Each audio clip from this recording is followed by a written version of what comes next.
हे भगवान, 2 महीने के लिए मुझे सहन शक्ति देना, रात दिन की रोका टोकी और जली कुटी सुनने की हिम्मत देना। पति हिमांशु के साथ गांव से आई अपनी रौबीली सास और ससुर को देखकर निशा ने ईश्वर से प्रार्थना की और चेहरे पर झूठी मुस्कान के साथ आवभगत करने लगी।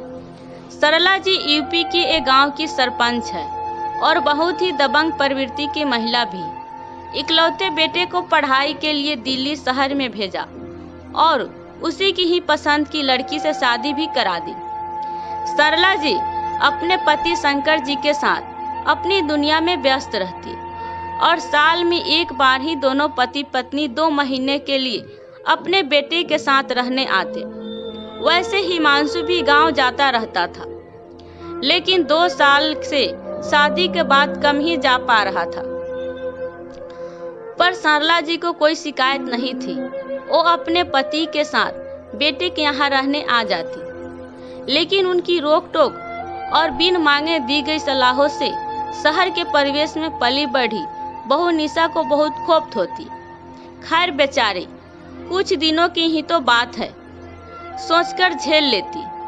आज हिमांशु के कुछ दोस्त खाने पर आने वाले हैं, तो निशा काम वाली की सहायता से खाना बनाने में लगी हुई है और इधर आदत से मजदूर सरला जी शुरू हो गई।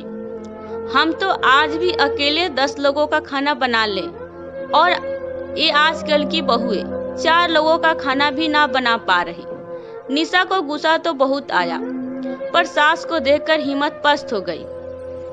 घर में माँ पिताजी के मौजूदगी की वजह से हिमांशु अपने दोस्त के साथ बाहर से ही मदिरा पान करके आया था और आते ही निशा को खाना लगाने के लिए कहा।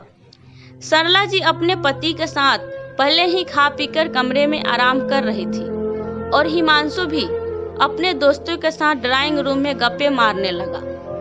निशा खाना गर्म कर रही थी कि तभी हिमांशु का एक दोस्त रसोई में पानी लेने आया और अपनी नशीली और गंदी निगाहों से निशा को घूरते हुए बोला, कहो तो हम कुछ मदद कर दे आपकी भाभी जान, इन नाजुक हाथों को भी कुछ आराम मिल जाएगा।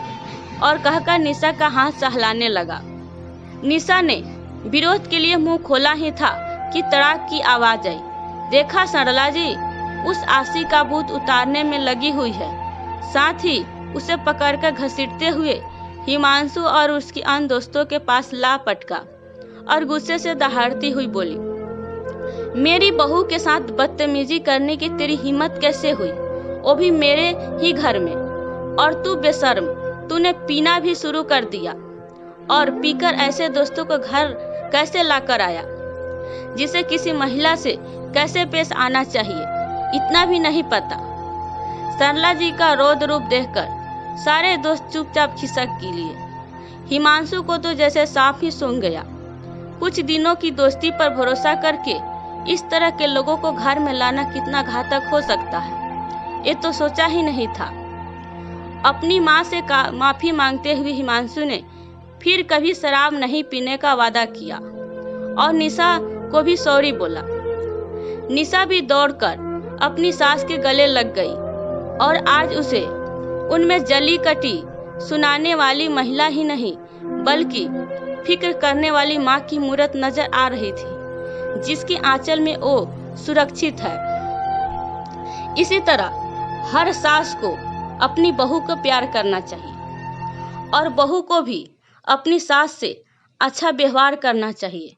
और कभी भी गलत लोगों से दोस्ती मत करो, क्योंकि गलत लोगों की सोच और नज़र दोनों गलत होती है।